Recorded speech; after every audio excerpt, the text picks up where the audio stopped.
All right. Hi, Sandra Sisterhood. It's Carrie. Welcome to our April, I got to find the camera, our April book club discussion. We are going to be talking about a topic that I think is really relevant and relates to a ton of adults, lots of adults. I think in the single and or childless, not by choice community, I think this is something that we can think about a lot, actually. And while it can feel like this is the most relevant to us, it's actually relevant to most adults. I think we might feel the impacts and consequences of it a little bit more just based on our lifestyle. But my work as a therapist, I spend a ton of time, no matter what brings somebody to therapy, talking about like friendships and how to make and keep friends. So, that's what we're talking about today. It is Platonic, How the Science of Attachment Can Help You Make and Keep Friends by Marisa Franco, who is a PhD. And I will give you full disclosure. I podcasted this one. I did read like the first half of the book a while ago, and then work just got to me this month. So I have mostly listened to the podcast. And every time I do, I just am like, I'm going to spend all day like binging on this topic. So, um, if you're not a reader, at least look at some of the podcasts. It's well worth it. So, you'll probably see more videos kind of based on this topic come up because we think about when we think about relationship, and Marissa really talks a lot about this in the book and in the podcast. But when we talk about relationships, we live in a society, I can speak for the United States at least, where we're really talking about intimate or romantic relationships. We talk about how fulfillment, family, feeling nourished, feeling connected, all comes from a partner in the marriage realm, right? Or long time relationship realm. And she really talks about some of the historical reasons why that was important. I think she talks about back in the day, right? Um, Marriage and long term relationship, actually, marriage, really back in the day, came with certain rights and protections. And we don't need to get married in order to access those same rights and protections. And so, is there something that society is doing in order to really still make marriage something that people should strive for? And part of that is setting up this system where it feels like long-term relationship or marriage is really the place where you access love, where you access connection, where you can get rid of loneliness. And none of those things are directly correlated. Those people may experience more of that, but they're also probably experiencing the opposite as well. So, what I'm trying to say by that is she really talks about the hierarchy of relationship or the hierarchy of love and how intimate or like marriage relationship is up at the top, and how friendship, love, and relationship is really at the bottom. And so it kind of begs the question, right? If you're not married, if you're not, if you don't have kids, where then are you getting fulfillment, meaning, and purpose? And you can get those things from friendships as well. But we live in a system that really strives to make it to where we're just looking in one place for that. And so when you're single and you're childless, it feels like you're destined to be lonely. You're destined to be alone. You're destined to be the spinster. You're destined to be this like bachelor.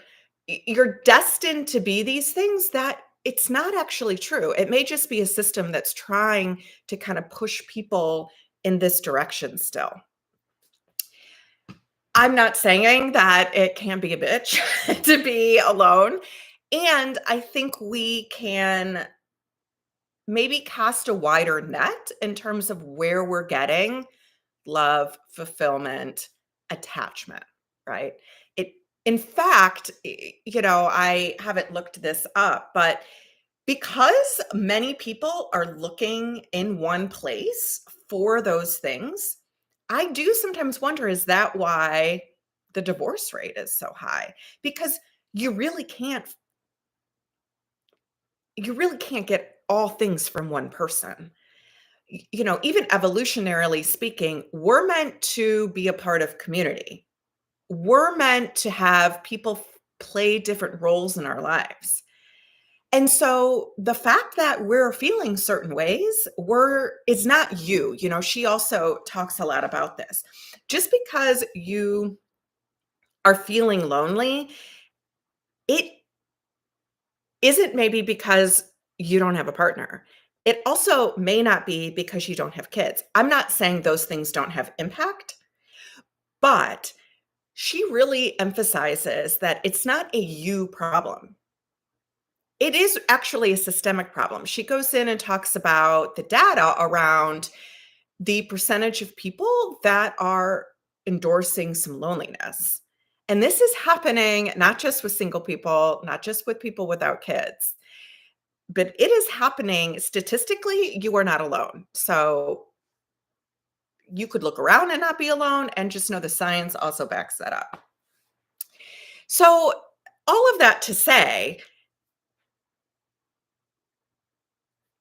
your when we live in a society that is set up to drive people or sort of push people into one direction, like, what does that mean? What then are you telling yourself about what it means to be single, what it means to be childless, the risk that it can feel to go and pursue friendships?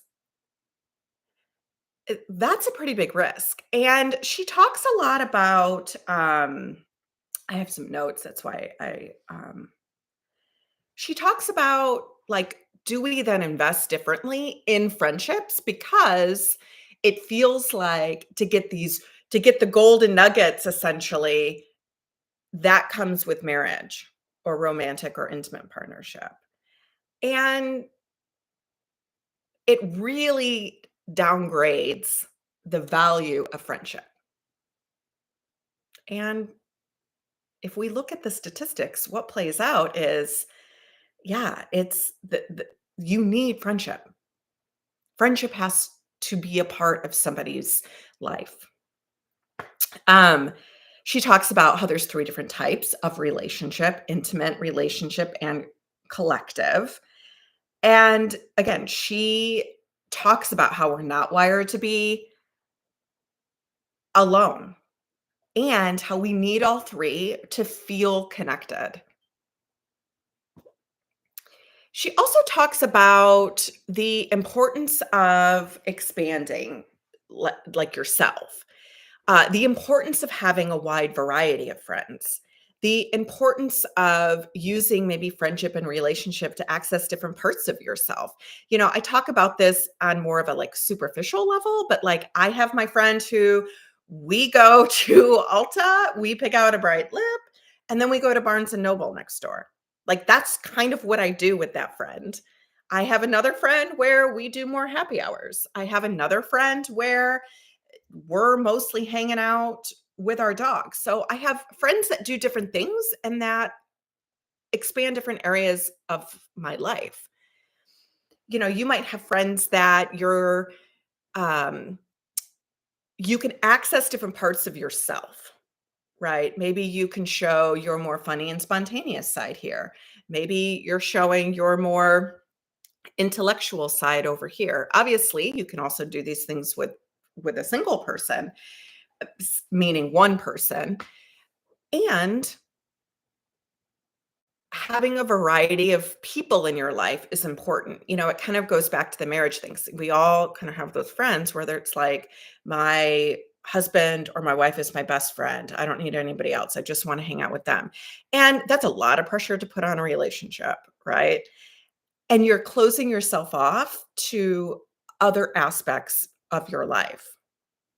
And I know when I'm on the receiving end of that, even if I'm hanging out with that person, I'm like, okay, well, I guess maybe this friendship means a little bit more to me than you. If I'm,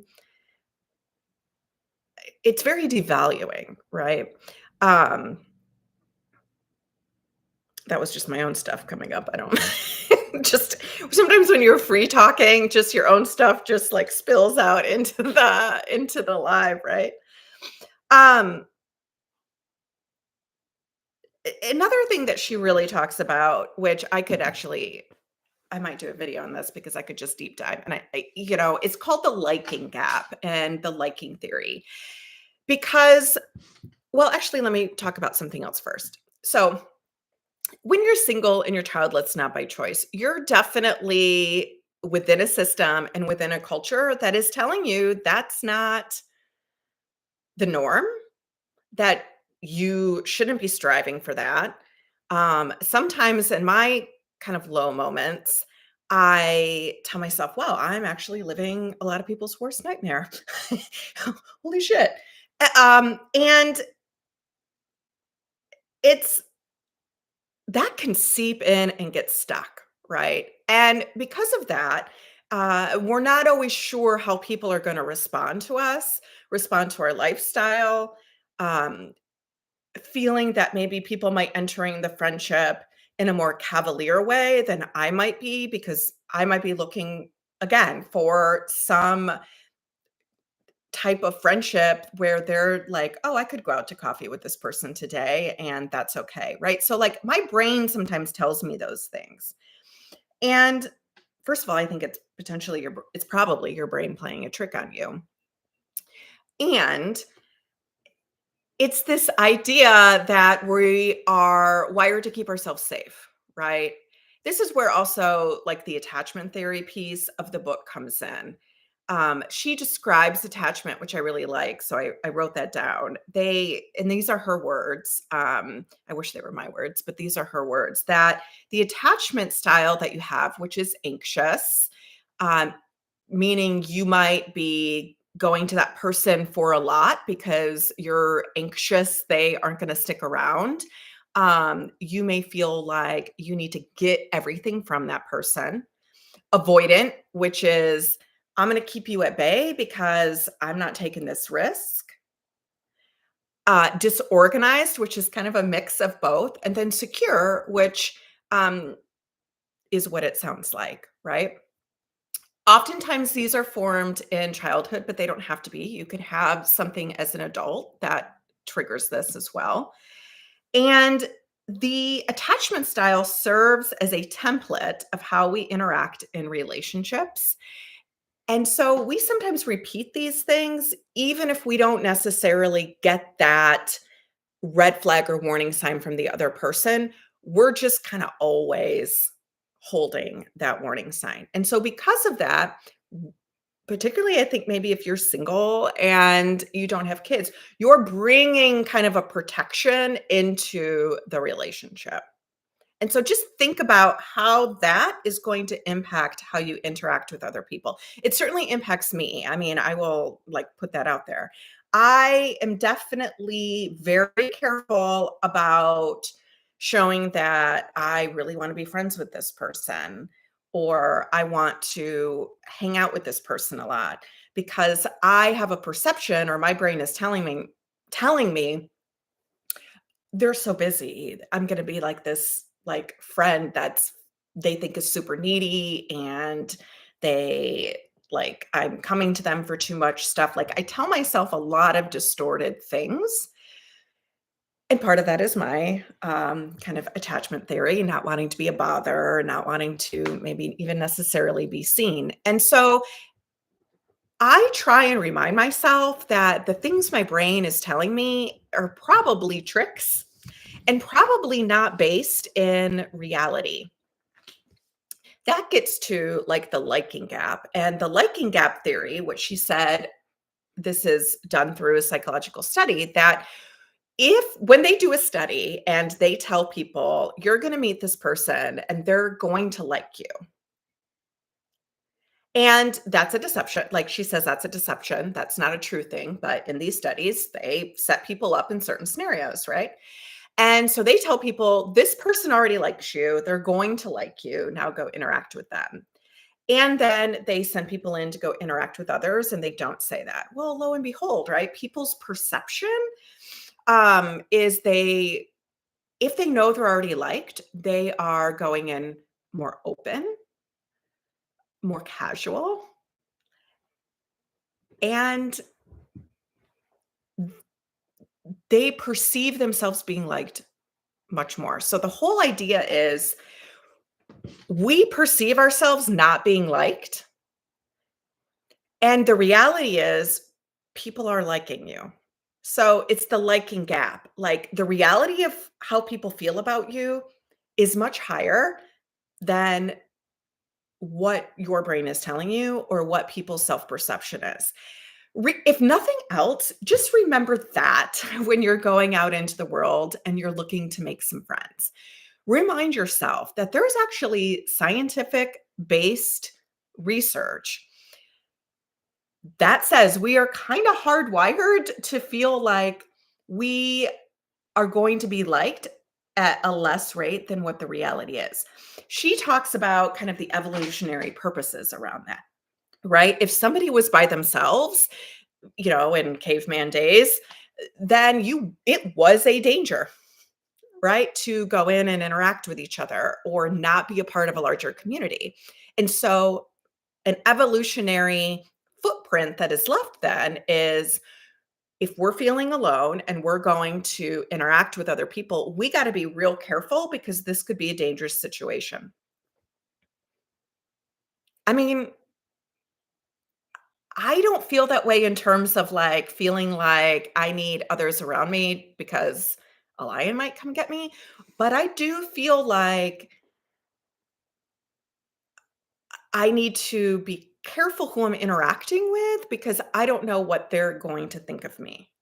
It also, there's research that talks about how loneliness actually impacts our brain. And I'm going to find this because I want to make sure I get it right. Um,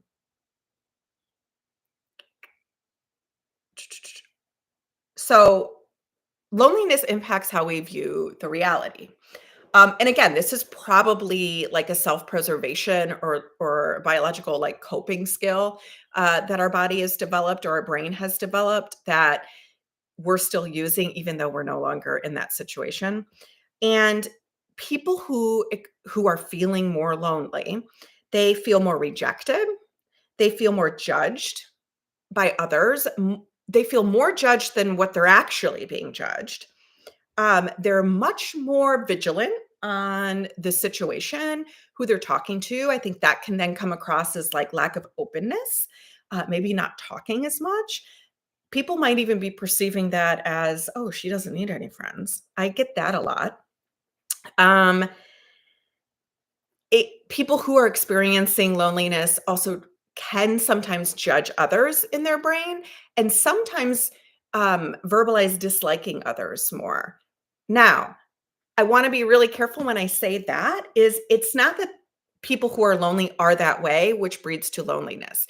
The data is showing that it's more likely this self-preservation, right? Biologically, when you're alone, it is a dangerous situation, like back in hunter-gatherer days, things like that. And because of that, our brain has developed tools in order to help keep us safe that just aren't working for us in this environment. Um,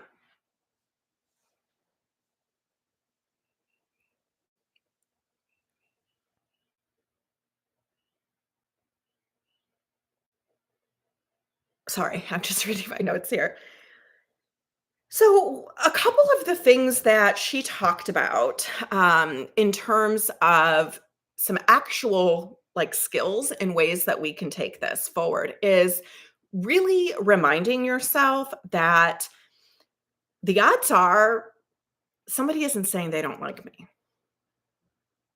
Like, science is saying that I'm going to overinflate that and really underinflate the perception of being liked. So remind yourself that your brain is playing a lot of tricks on you.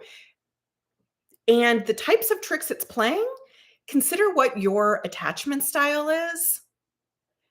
And when your brain starts playing those tricks, it's a way that you can kind of draw the conclusion back to, okay, this is something I experienced from caretakers, and this is a template. This is not reality. This is how my self is perceiving things. But that's just because it's a template that's plugging and playing, and it's kind of looking to fill that template. And so you're just challenging those thoughts. If we talk about, in the therapy world, CBT, we talk about identifying distortions, looking for evidence, and identifying distorted thoughts, which all of these things are kind of wrapped up in that. The other thing that she talks about is how much going to repeatable places, I'm going to get her exact wordings here.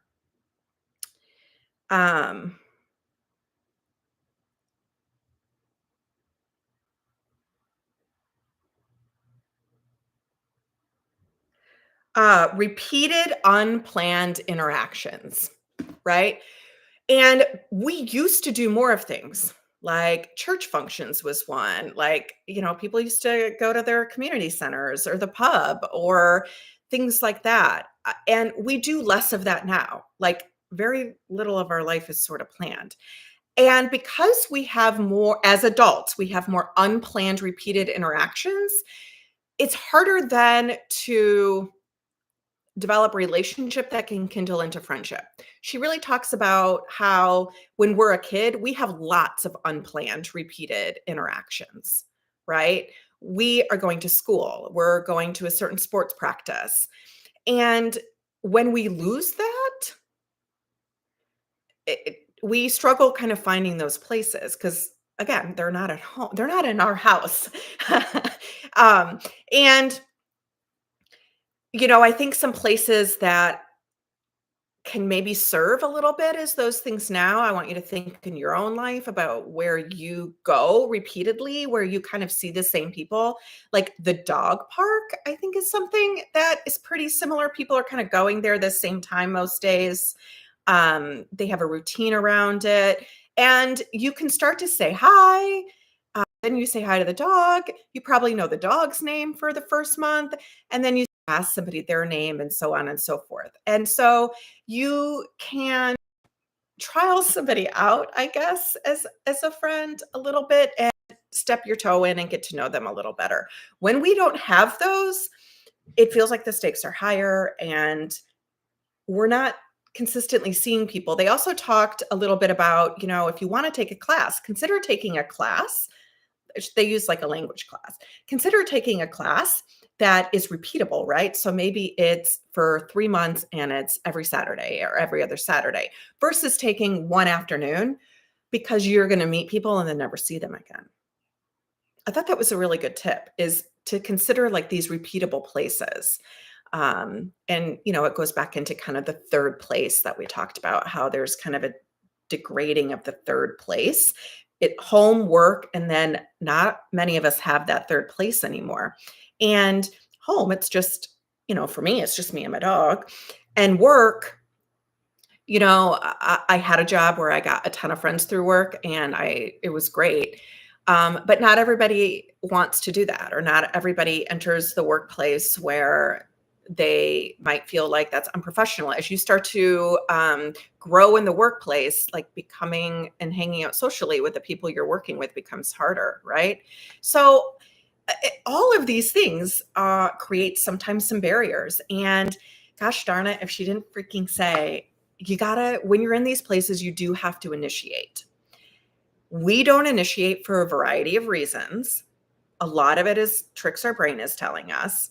And so that's where reminding about the liking gap and some of those other things can come in handy.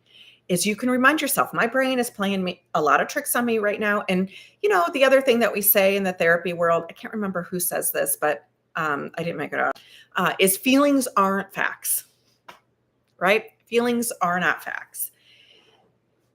So I love this like topic and book because one, it reminds me that this isn't just a single and like childless thing that is the reason this happens in my life. This is actually much bigger than that. And I do think because we don't have these other things, it does feel like deeply, deeply hurtful. And because we don't even have like some of the other connections, right?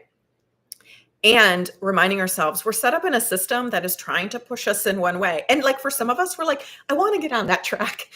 Let me on the track. And for whatever reason, I'm not on that track right now. And that's probably more of a therapy talk with my therapist, but it doesn't mean that I also can't experience connection and relationship and quite frankly, love in platonic relationship, right? In fact, we all need that a bit. And while we have this hierarchy, again, for reasons that are probably political, economical, historically, like safety reasons. Historically, people, particularly women, could access certain rights within a relationship. It's how they were gonna need to take care of themselves in the world once they were an adult, right? Is by attaching themselves to a partner. It puts intimate and relational, not relational, but like partnership, love, or relationship up here. And it degrades the friendship when really we all need friendships too. So all of that to say, I wish we raised people knowing this. It took me a long time to learn to be brave around new people. Daphne, so it's so funny you said that. Gavin has a friend who has a dad that I would like to get to know more. And I'm like petrified. I'm like literally like a 12-year-old. And I'm petrified because what's stopping me is I'm not chasing somebody, or I don't want to put myself out there like that. I'm too busy at work to like deal with the rejection. I'm assuming it's going to be rejection. I'm reading into I'm just doing all of these things. And it really got me to think, well, what if he wants a friend too, right? What if he wants somebody? And this happens to be someone of the opposite sex than me, but it doesn't have to be. Like I think about sometimes this in friendships too, where I'll meet somebody at the dog park, and in my head they have loads of friends, and they'll think, well, why am I trying to like change the dynamic of our relationship? The whole I can have like days worth of conversations with myself that's probably all based in my attachment style that aren't actually true. I probably am looking for things to confirm. It's like confirmation bias. I'm looking for things to confirm versus maybe looking for things to disprove myself. So to say, one of the things I'm trying to do is I'm trying to look for evidence to actually disprove those things. But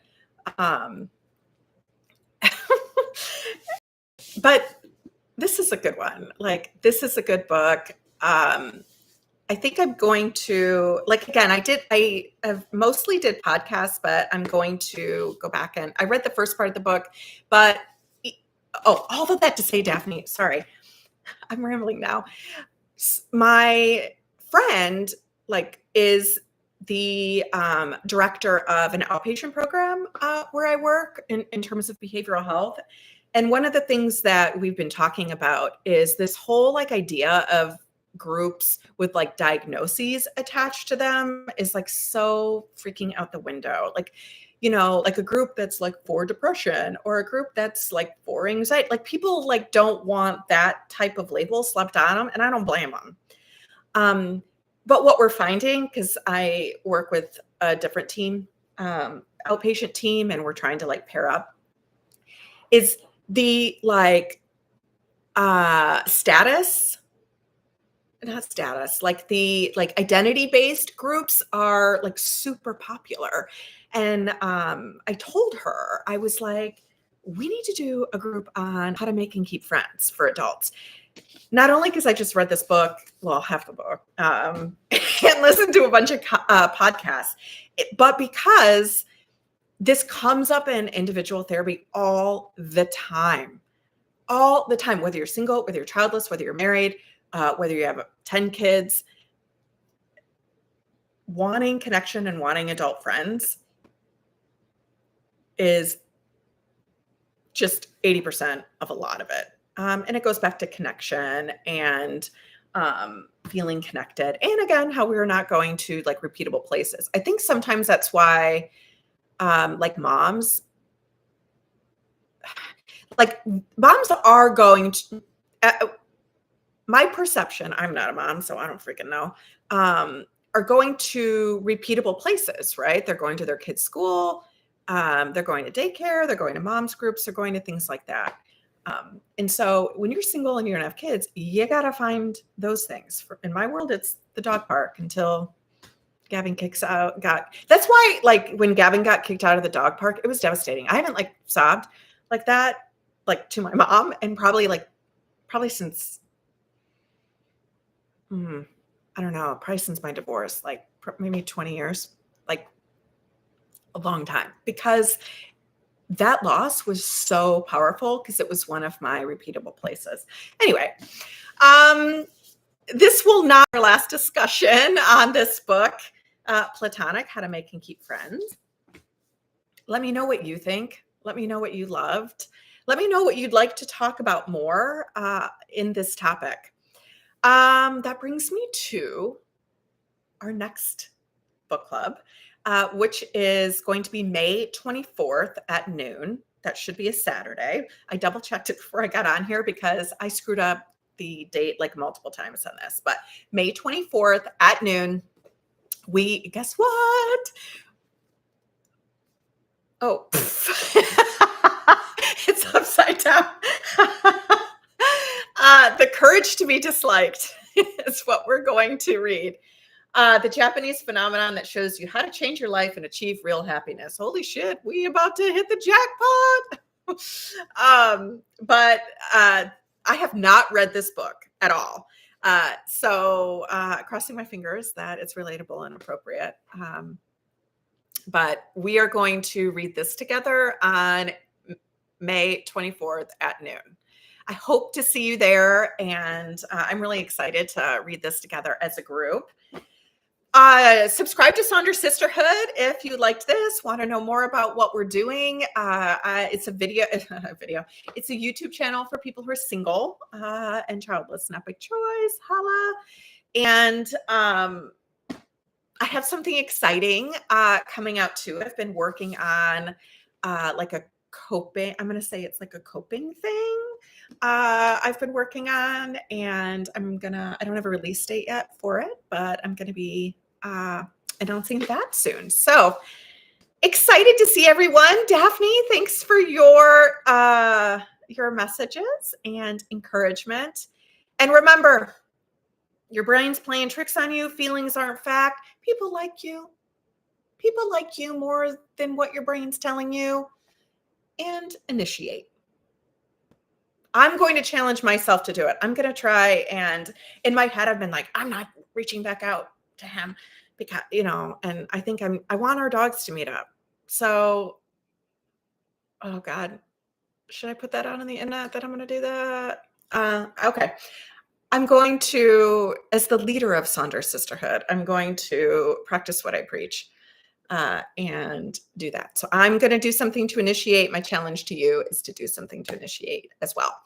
Okay, I have a client here in 25 minutes, so I'm going to get a drink, get ready, and let me show you Gav a little bit. He's just been sleeping. And Great decisions. I think you should follow your heart. Yes, my heart plays tricks on me. My heart wants to protect itself. Like in a kung fu, I've got like a kung fu grip around my heart and I need to like let it go a little bit. Okay, I'm rambling. Great to see you guys and subscribe. See you soon. Okay, how do I press end? Oh, end stream. Okay.